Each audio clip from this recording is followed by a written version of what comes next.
இப்போ நாம் மசாலா போட்டு வச்சுருக்கிற அந்த சிப்பி இருக்குதுல்ல, அதை வந்து ஃப்ரை பண்ணி எடுக்கிறோம்.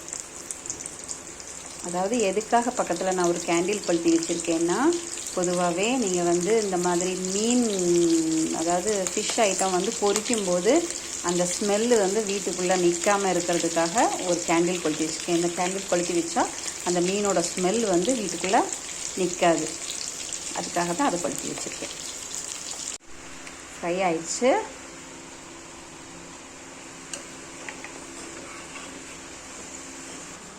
பாருங்கள், சூப்பராக ஃப்ரை ஆயிடுச்சு.